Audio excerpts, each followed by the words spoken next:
देखिए हम लोग कि जीएसटी में किन किन पार्टियों का रजिस्ट्रेशन किस हिसाब से होता है, किसकी लिमिट कितनी होती है, तो किस स्कीम में उसका रजिस्ट्रेशन होता है। अब देखिए नेक्स्ट हम लोग पढ़ने वाले हैं कुछ एक्सेप्शन के। हर चीज में कोई ना कोई एक्सेप्शन होता है, तो जीएसटी में भी एक्सेप्शन है। वो एक्सेप्शन क्या है और वो मैंडेटरी फील्ड क्या है, तो आपको समझना पड़ेगा। देखिए सबसे पहले यहाँ पे मिल जाएगा मैंडेटरी रजिस्ट्रेशन। मैंडेटरी का मतलब होता है अनिवार्य, कि रजिस्ट्रेशन कब अनिवार्य हो जाता है। देखिए कह रहा है कि उस बिजनेस को अनिवार्य रूप से रजिस्ट्रेशन कराना होगा जो निम्नलिखित कैटेगरी के अंतर्गत आते हैं। वो कौन कौन से कैटेगरी हैं, तो देखिए पहला कंडीशन कह रहा है कि अगर कोई पर्सन या business inter state taxable supply करता है तो उसे अनिवार्य रूप से रजिस्ट्रेशन कराना होता है, भले ही उसकी एनुअल एग्रीगेट टर्नओवर की लिमिट कम क्यों ना। मतलब क्या है कि यदि कोई बिजनेसमैन है या कोई पर्सन है, वो राज्य से बाहर कोई सामान बेच रहा है, तो भले से उसकी एनुअल टर्नओवर 40 लाख से कम है, तो भी उसका रजिस्ट्रेशन क्या करवाना पड़ेगा, जीएसटी डिपार्टमेंट में कराना पड़ेगा। ठीक, तो कोई भी डीलर है या बिजनेसमैन है, वो राज्य से बाहर सामान कोई बेच रहा है या खरीद रहा है, तो उसको रजिस्ट्रेशन करवाना कंपलसरी है, भले से उसकी एनुअल टर्नओवर क्या हो 40 लाख से कम हो, तो भी उसको रजिस्ट्रेशन कराना पड़ेगा। दूसरा कंडीशन देखिए क्या कह रहा है कि अगर कोई casual and non resident taxable person है, तो उसे अनिवार्य रूप से रजिस्ट्रेशन कराना होता है, भले ही उसकी एनुअल एग्रीगेट टर्नओवर की लिमिट कम हो। अब देखिए उस व्यक्ति को भी रजिस्ट्रेशन कराना पड़ेगा जो नॉन रेसिडेंटल होगा। नॉन रेसिडेंटल का मतलब अपने इंडिया का न हो, कोई विदेशी है और आके अपने इंडिया में बिजनेस कर रहा है, तो उसकी अगर एनुअल टर्नओवर 40 लाख से कम हो, तो भी उसकी रजिस्ट्रेशन जीएसटी स्कीम में कराना पड़ेगा। तो नॉन रेसिडेंटल पर्सन होगा तो क्या कराना पड़ेगा, उसे रजिस्ट्रेशन कराना पड़ेगा। नेक्स्ट देखिए कह रहा है कि जो business RCM reverse charge mechanism के अंतर्गत टैक्स पे करने के लिए लायबल हो, उसे अनिवार्य रूप से रजिस्ट्रेशन कराना होता है, भले ही उसकी एनुअल एग्रीगेट टर्नओवर की लिमिट कम क्यों ना हो। देखिए इसका मतलब क्या है, अनरजिस्टर्ड डीलर के लिए होता है आरसीएम। आरसीएम का मतलब होता है रिवर्स चार्ज मैकेनिज्म, कि बिजनेस में कभी कभी हम सामान उस डीलर से खरीद लेते हैं जिनका रजिस्ट्रेशन जीएसटी स्कीम में नहीं होता है, तो उसको क्या करना पड़ता है, अपनी लायबिलिटीज को इंक्रीज करने के लिए रिवर्स चार्ज अप्लाई करना पड़ता है। रिवर्स चार्ज क्या होता है आगे आप लोग डिटेल में पढ़ेंगे। जैसे होता क्या है समझ लीजिए, हमने क्या किया, किसी अनरजिस्टर्ड डीलर से कोई सामान खरीद, ठीक, जो सामान खरीदे हैं वो टैक्सेबल गुड्स है, यानी कि उस पे टैक्स क्या होता लगता है। तो अनरजिस्टर्ड से हमने टैक्सेबल गुड्स खरीदा, तो अनरजिस्टर्ड डीलर है तो क्या इस पे टैक्स देगा, नहीं देगा, क्योंकि उसका रजिस्ट्रेशन जीएसटी डिपार्टमेंट में नहीं है। तो टैक्सेबल गुड्स खरीदे हैं और इस सामान पे टैक्स लगता है, तो आप यदि इसको सेल करेंगे तो अगर टैक्स नहीं दिया है तो क्या टैक्स किसी कस्टमर से ले लेंगे, नहीं। तो आप इस गुड्स की लायबिलिटीज को अपने बैलेंस शीट में बढ़ाएंगे कि हमने जो सामान खरीदा है टैक्सेबल गुड्स वो अनरजिस्टर्ड डीलर से खरीदा, तो उसको टैक्स नहीं दिए हैं, लेकिन ये डायरेक्ट टैक्स आपको गवर्नमेंट को पे करना पड़ेगा, और वही पेमेंट की एंट्री करके आप अपने लायबिलिटीज को क्या करेंगे, बढ़ाएंगे, और फिर इस सामान को यदि किसी कस्टमर को बेचेंगे तो उस कस्टमर से टैक्स इस पे ले सकते हैं। तो ये आरसीएफ के अंतर्गत आता है, रिवर्स चार्ज मैकेनिज्म। आगे आप लोग पढ़ेंगे आरसीएफ क्या होता है और आरसीएफ की एंट्री कैसे की जाती है।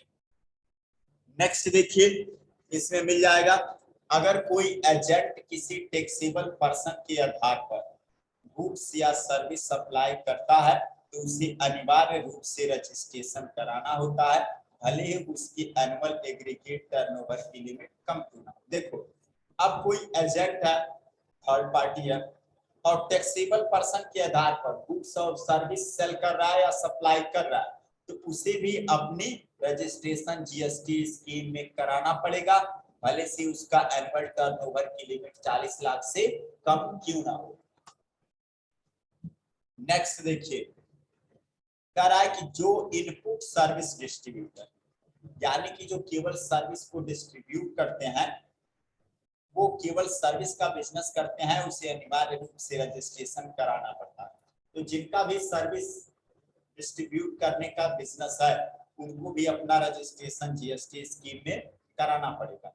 इनको आईएसटी कहा जाता है, इनपुट सर्विस डिस्ट्रीब्यूटर।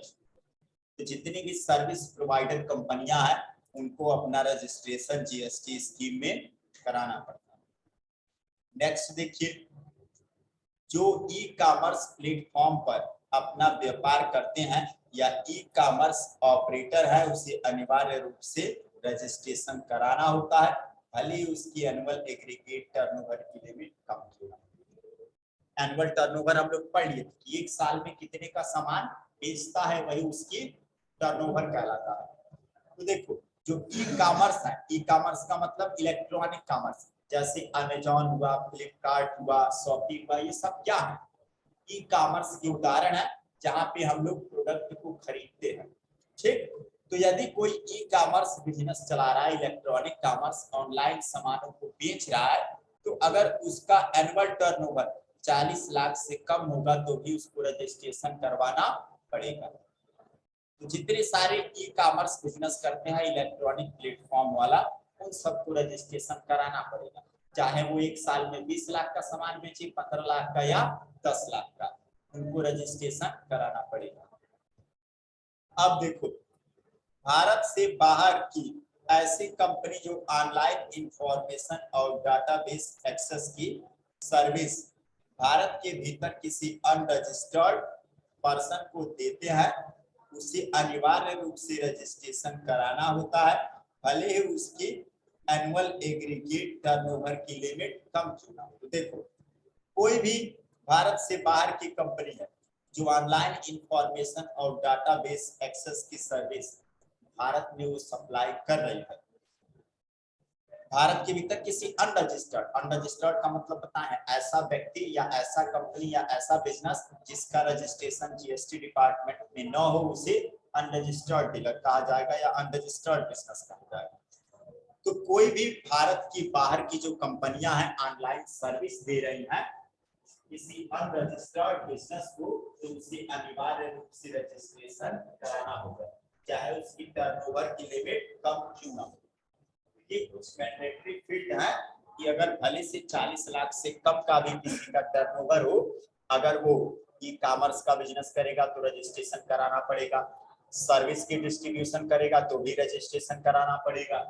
उसके बाद नेक्स्ट पढ़े नॉन रेसिडेंटल होगा तो भी उसको रजिस्ट्रेशन कराना पड़ेगा, इंटर स्टेट सप्लाई करेगा तो भी उसको रजिस्ट्रेशन कराना पड़ेगा। ये कंडीशन के अंदर कोई व्यक्ति आता है या कोई बिजनेस आता है और 40 लाख से कम का भी सामान 1 लाख एक साल में बेचता है, तो उसको रजिस्ट्रेशन कराना पड़ेगा जीएसटी डिपार्टमेंट। नेक्स्ट देखिए, आपको मिल जाएगा अगला, ऐसे बिजनेस जो टीडीएस डिडक्ट करते हैं। टीडीएस का मतलब होता है tax deduction at source, income tax का ही एक पार्ट है TDS, tax deduction at source, उसे अनिवार्य रूप से रजिस्ट्रेशन कराना होता है, फिर उसकी एनुअल एग्रीगेट टर्नओवर की लिमिट कम होना। ये आगे पढ़ेंगे, बाकायदा एक इनकम टैक्स का चैप्टर है, टीडीएस आप लोग बिजी में भी पढ़ेंगे, टैली में भी पढ़ेंगे। जैसे मान लीजिए लॉटरी लगता है ना, मान लीजिए आपने लॉटरी 25 लाख की जीत लिया, तो क्या 25 लाख पूरा अमाउंट मिल जाता है? नहीं मिलता है, पहले टीडीएस काटा जाता है और टीडीएस काटने के बाद 20 लाख 15 लाख जो भी मिलना होता है वो मिलता है। तो ये स्रोत पर कटौती इसको बोलते हैं कि इनकम के आधार पे टीडीएस काटा जाता है। जो बिजनेस टीडीएस काटते हैं उसे अनिवार्य रूप से रजिस्ट्रेशन कराना पड़ता है, चाहे उसकी टर्नओवर लिमिट कम क्यों ना, 40 लाख से कम का भी उसका टर्नओवर होगा और टीडीएस का वो काटेगा, तो उसको अपना रजिस्ट्रेशन जीएसटी में कराना पड़ेगा। अब देखिए टाइप ऑफ डीलर, कि डीलर कितने प्रकार के होते हैं।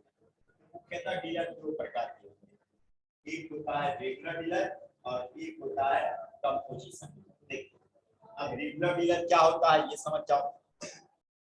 ऐसे डीलर जिनका एनुअल एग्रीगेट टर्नओवर 1 करोड़ रुपए से ज्यादा है उन्हें अनिवार्य रूप से अपना रजिस्ट्रेशन जीएसटी की रेगुलर स्कीम में कराना होता है।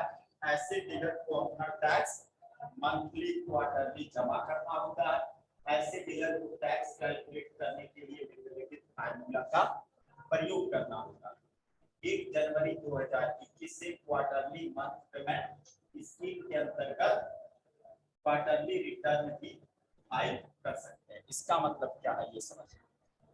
तो देखिए पहले नंबर रेगुलर डीलर वो डीलर होता है जो टैक्स इनवॉइस देता है यानी कि जीएसटी का बिल आपको देगा, और कंपोजिशन डीलर वो डीलर होता है जो जीएसटी का बिल आपको नहीं देगा।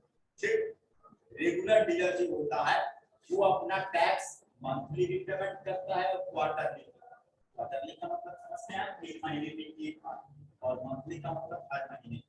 लेकिन जो कंपोजिशन डीलर होगा ये केवल क्वार्टरली पेमेंट।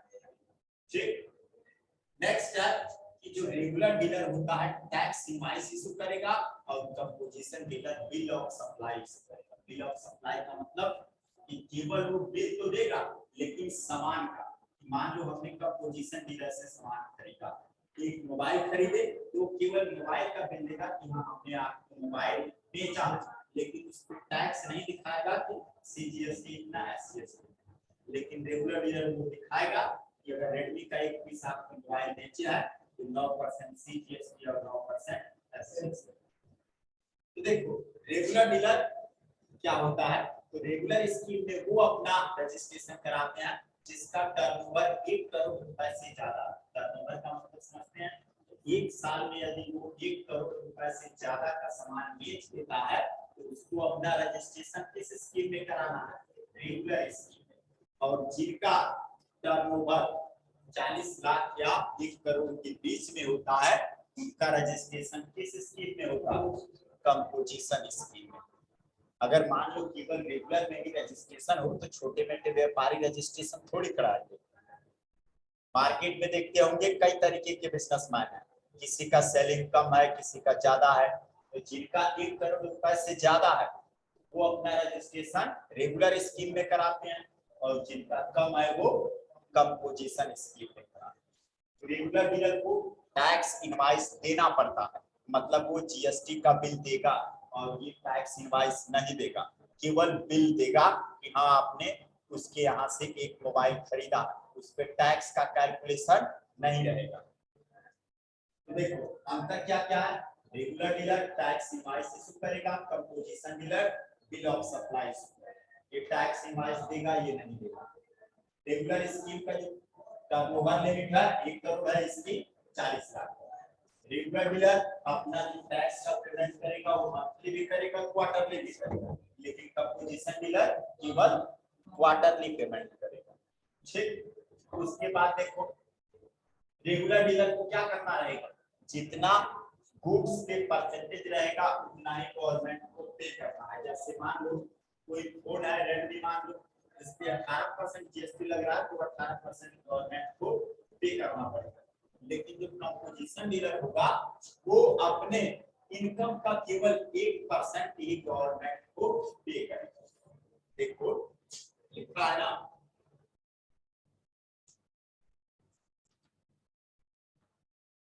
ऐसे डीलर जिनका एनुअल एग्रीगेट टर्नओवर 1 करोड़ रुपए से कम हो वो अपना रजिस्ट्रेशन जीएसटी कंपोजिशन स्कीम में भी करा सकते हैं।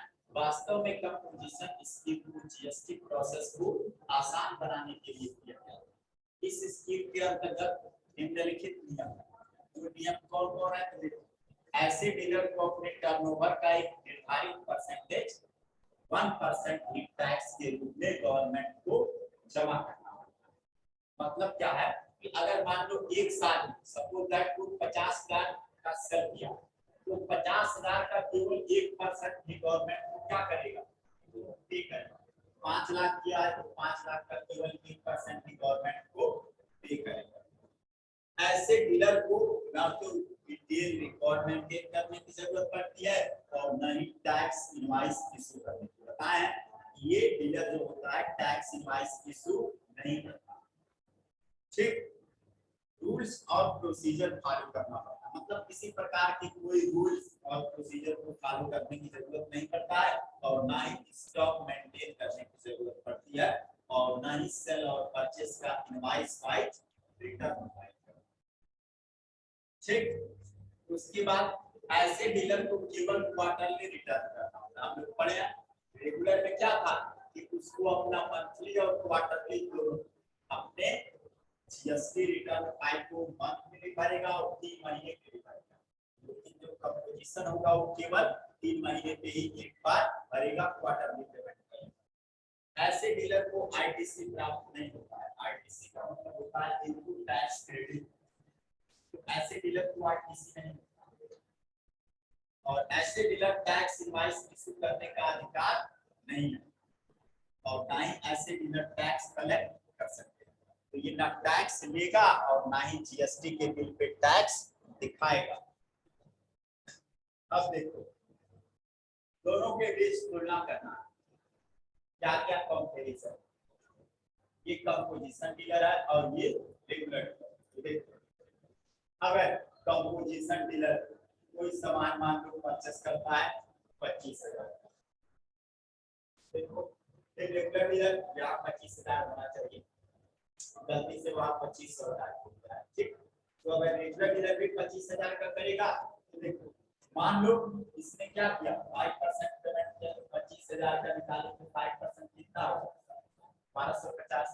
फिर उसका भी निकाले तो 5% तो 1250। फिर कंपोजिशन डीलर का कॉस्ट कितना आ गया 25,000 और 1250 26,250, उसका भी सेम आएगा। फिर मार्जिन, एक मार्जिन दिया जाता है ना कि इतना मान लो बार्गेनिंग के दौरान मार्जिन करती है, तो 10% इसका भी मार्जिन किया गया, 10% इसका भी मार्जिन। देखो 2600 2500 इसका आ रहा है 2500। क्यों? क्योंकि अभी लास्ट में आप देखोगे तो यहाँ पे टैक्स टेबल का रूल है, पढ़े हो, tax table at the rate 1% on turnover of कितना, कि वो अपने टर्नओवर का केवल 1% ही गवर्नमेंट को क्या करता है जमा करता है, लेकिन टैक्स टेबल इसका रूल है टैक्स लायबिलिटीज में से आईटीसी को हटा देंगे और जो बचेगा वो टैक्स का पेमेंट किया जाएगा। ये बस गवर्नमेंट, देखो रेगुलर का ही सबसे ज्यादा इस्तेमाल किया जाता है इसमें। टैक्स लायबिलिटीज क्या होता है हम लोग पढ़ चुके हैं, इस सेल के दौरान जो हम लोग टैक्स कलेक्ट करते हैं उसे टैक्स लायबिलिटीज कहा जाता है। परचेस के दौरान जो हम टैक्स पे करते हैं उसी को आईटीसी कहा जाता है। तो देखो अगर मान लो कि आपने क्या किया 100 रुपए का कोई सामान खरीदा, ठीक, और 100 रुपए पे चलो परसेंटेज निकालो, एक भी मान लो, चलो मान लो 100 रुपए, ठीक, 100 का मान लो, चलो हमने निकाल लिया कितना परसेंट, चलो 1000 का, 1000 का 5%, ये 2 जीरो से 2 जीरो कट जाएगा, कितना आया, ठीक। तो देखो अगर मान लो हम 1000 का कोई सामान खरीदे उसके 5% जीएसटी पे कर रहा है, ठीक, तो 5% के हिसाब से कितना अमाउंट है 50 रुपए। अब मान लो हमने क्या किया खरीदते वक्त 50 रुपए टैक्स दिया, अब इसी सामान को हमने रेट बढ़ा दिया क्योंकि बेचेंगे 1000 में बेच देंगे तो फायदा होगा हमें, 1000 में खरीदे 1000 में बेच, कोई फायदा हुआ नहीं हुआ। और इस गुड्स की परसेंटेज क्या है फिक्स है कि 5% ही रहता है, तो मान के चलो हम इसको बेचे कितना में 1200, और 1200 का 5% निकालोगे कितना होगा, कितना रुपए होगा, परसेंटेज निकालना सबको आता है, 1200 गुणे 5% और भागे 100, तो 2 जीरो से 2 जीरो कट जाएगा और 12 बचे कितना हो जाएगा 60। तो आपने क्या किया 60 रुपए टैक्स कलेक्ट किया, तो जो आप 60 रुपए टैक्स कलेक्ट किए हो वो है क्या वो है आपकी टैक्स लायबिलिटीज, और जो आप 50 रुपए पे किए हो क्या है, आईटीसी। समझ में आ रहा है? सामान खरीदे एक में 5% टैक्स पे किए तो कितना हुआ 5% के हिसाब से 50 रुपए, और अब इसी सामान को हमने रेट बढ़ा दिया, 1200 का सामान बेचे, परसेंटेज वही है 5, लेकिन हम कितना कलेक्ट किए 60, 60 में से 50 को घटा देंगे, बचेगा कितना 10 रुपए, और वही 10 रुपए हमें गवर्नमेंट को देगा।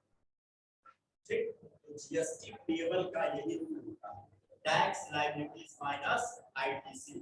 तो इसमें से आईटीसी कौन है, खरीदते वक्त जो हम टैक्स लिए, और टैक्स लायबिलिटीज क्या है, तो बेचते वक्त जो हम टैक्स लिए हैं, तो ये आईटीसी और ये टैक्स लायबिलिटीज।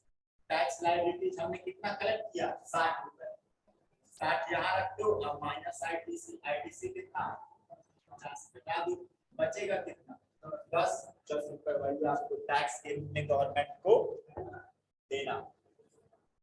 अब देखो नेक्स्ट पढ़ना है इनवॉइसिंग। इनवॉइसिंग का मतलब होता क्या है, इनवॉइस का मतलब बिल होता है, बिल को हिंदी में विधेयक बोलते हैं। तो देखो इनवॉइसिंग किसी भी टैक्स कॉम्प्लायंस का महत्वपूर्ण पार्ट है, इसलिए इनवॉइसिंग के नियम को समझना बहुत आवश्यक है। जीएसटी में 2 प्रकार के इनवॉइस इशू करने का प्रावधान है, जिसे निम्नलिखित टेबल के द्वारा समझा जा सकता है। देखो इनवॉइस पार्टियों के बीच का प्रूफ होता है, जैसे कि हमने आपके यहाँ से सामान खरीदा तो इनवॉइस के रूप में मुझे एक प्रूफ देंगे कि हाँ ये सामान मेरे यहाँ का ही है। अगर किसी प्रकार का सामान में कोई कमी आती है तो मैं आप ही के तो पास जाके क्लेम करूंगा कि आपके यहाँ से जो सामान खरीदे थे वो खराब है या बढ़िया है। ठीक, तो इसलिए 2 प्रकार का इनवॉइस, एक टैक्स इनवॉइस, एक बिल ऑफ सप्लाई। तो टैक्स इनवॉइस क्या होता है ये समझ, जिसमें टैक्स लगा हो, दिखाया गया हो, सीजीएसटी, एसजीएसटी या आईजीएसटी, वो क्या है टैक्स इनवॉइस है। और जिसमें केवल सामान को दिखाया गया है कि हाँ ये सामान बेचा गया है, ये सामान खरीदा गया है, वो बिल ऑफ सप्लाई। वही देखो जब रेगुलर स्कीम में रजिस्टर्ड कोई डीलर किसी टैक्सेबल गुड्स को सप्लाई करता है तो उसे टैक्स इनवॉइस के रूप में इशू करना होता है। तो जब भी कोई रेगुलर डीलर सामान बेचेगा तो वो कौन सा इनवॉइस इशू करेगा, टैक्स इनवॉइस। जब कोई कंपोजिशन डीलर सामान कोई बेचेगा तो उसे बिल ऑफ सप्लाई, देख लो कह रहा है bill of supply. Bill of supply निम्नलिखित 2 कंडीशन में इशू करना होगा, जब रेगुलर डीलर के द्वारा किसी एग्जेम्प्टेड गुड्स को सप्लाई किया जाए। एग्जेम्प्टेड गुड्स का मतलब क्या है, ऐसे गुड्स जो जीएसटी के क्राइटेरिया से बाहर हो, जिस पे जीएसटी बिल्कुल नहीं लगता हो, जैसे कि पेट्रोल और डीजल, इस पे जीएसटी नहीं लगता है। तो ऐसे सामान को अगर कोई रेगुलर डीलर भी बेचेगा ना तो क्या उस पे टैक्स लगा देगा, नहीं लगा सकता, क्योंकि जब गवर्नमेंट नहीं लगाया है तो बिजनेसमैन की थोड़ी पावर है कि उस पे अलग से टैक्स लगा देगा। वो सामान ही क्या है, एग्जेम्प्ट है, एग्जेम्प्ट का मतलब छूट, तो जीएसटी उस पे लगता ही नहीं है। तो इस प्रकार का कोई सामान यदि रेगुलर डीलर भी बेचेगा ना तो उस पे वो कौन सा इनवॉइस इशू करेगा, बिल ऑफ सप्लाई। ठीक, मतलब नहीं समझ में आ रहा है, देखो टैक्स इनवॉइस, तो tax invoice regular dealer issue करेगा, बिल ऑफ सप्लाई कंपोजिशन भी इशू करेगा, और रेगुलर भी। तो रेगुलर की जो कंडीशन है वो बिल ऑफ सप्लाई तब इशू करेगा जब वो एग्जेम्प्टेड गुड्स को सप्लाई करेगा। एग्जेम्प्टेड गुड्स का मतलब ऐसे गुड्स जो जीएसटी के क्राइटेरिया से बाहर है, जिस पे टैक्स नहीं लगता है, वो एग्जेम्प्टेड गुड्स कराता है। जैसे पेट्रोल और डीजल, मान लो वो रेगुलर डीलर सामान बेच रहा है पेट्रोल और डीजल, तो क्या उस पे टैक्स लगाएगा, नहीं लगाएगा, क्योंकि टैक्स उस पे लगता ही नहीं है तो लगाएगा थोड़ी। तो उस समय केवल बिल देगा कि हाँ पेट्रोल हमने बेचा है और डीजल बेचा है, कितना जीएसटी लिए हैं वो नहीं उसमें दिखाएगा। ठीक, और बिल ऑफ सप्लाई हमेशा इशू कौन करेगा, कंपोजिशन डीलर। अभी आगे पढ़ते देखिए, कह रहा है कि जब कंपोजिशन डीलर के द्वारा गुड्स सप्लाई किया जाए, तो देखो अगर कंपोजिशन डीलर कोई गुड्स की सप्लाई करता है तो कॉपी ऑफ इनवॉइस कितना पड़ेगा, तो देखो एक ओरिजिनल इनवॉइस जो इसके लिए इशू किया जाएगा रिसीवर के लिए। एक कंपोजिशन डीलर किसी कस्टमर को सामान बेच रहा है तो जिसको बेच रहा है उसके लिए एक बिल बनाएगा, duplicate copy issue for transporter, जो लेके जाएगा एक बिल उसके लिए, और ट्रिपलेट कॉपी वो खुद अपने पास रखेगा। 3 कॉपी बनाएगा कौन? Composition dealer. अगर वो सप्लाई की सर्विस की सप्लाई तो केवल सर्विस की सप्लाई में 2 ही बिल बनता है, एक ओरिजिनल इनवॉइस जो कस्टमर के पास जिसको सर्विस बेचा जाएगा, और एक जो बेचेगा वो अपने पास, क्योंकि सर्विस कोई ले जाने वाली चीज नहीं है। सर्विस मान लो ऐसा थोड़ी है कि उठा लिए सर्विस एजुकेशन को और लेके चले गए वहां। सर्विस क्या है? तो प्रोवाइड किया जाता है डायरेक्ट। जैसे मान लो हॉस्पिटल में गए, ट्रीटमेंट तुम्हें कराना है तो मैं जाऊंगा तो नहीं ना ट्रीटमेंट हो जाएगा, सर्विस आप जाओगे वहां से खुद कंज्यूम करोगे। तो सर्विस की जब सप्लाई की जाती है तो उस समय केवल 2 ही इनवॉइस किया जाता है, एक जिसको दिया जा रहा है और एक जो दे रहा है। अब देखो टाइप ऑफ डीलर, ये चार्ट के माध्यम से डीलर पढ़े हो। अगर रेगुलर डीलर होगा और टैक्सेबल गुड्स की सप्लाई करेगा तो कौन सा इनवॉइस देगा? Tax invoice. मतलब कोई सामान बेच रहा है जिस पे टैक्स लगता हो, मोबाइल हुआ, कंप्यूटर हुआ, तो उस समय उसे कौन सा बिल देना पड़ेगा? टैक्स। अगर रेगुलर डीलर है, एग्जेम्प्टेड गुड्स की सप्लाई कर रहा, मतलब डीजल, पेट्रोल, ताजी सब्जियां, दूध वगैरह, तो उस समय क्या करना पड़ेगा? उसे बिल ऑफ सप्लाई। क्योंकि सामान पे जब टैक्स लगेगा ही नहीं तो टैक्स जबरदस्ती थोड़ी लगा देगा, वो नहीं लगा सकता। और कंपोजिशन दोनों कंडीशन, चाहे वो टैक्सेबल गुड्स बेचे, अगर कोई ऐसा सामान बेच रहा है जिस पे टैक्स लगता हो, जैसे मान लो मोबाइल हुआ, कंप्यूटर हुआ, उस समय भी क्या वो इशू करेगा? Bill of supply. पढ़े हो कंपोजिशन डीलर टैक्स का कलेक्शन नहीं कर सकता और टैक्स इनवॉइस नहीं इशू कर सकता, ना ही वो किसी को जीएसटी का बिल देगा और ना ही किसी कस्टमर से जीएसटी ले सकता। इसलिए दोनों कंडीशन में वो क्या करेगा? Bill of supply. चाहे टैक्सेबल गुड्स को सप्लाई करे या एग्जेम्प्टेड गुड्स, दोनों कंडीशन में उसे bill of supply he issue करना है। नेक्स्ट हम लोग पढ़ेंगे एचएसएन कोड। तो देखो एचएसएन कोड क्या होता है, इसको कल बता दें।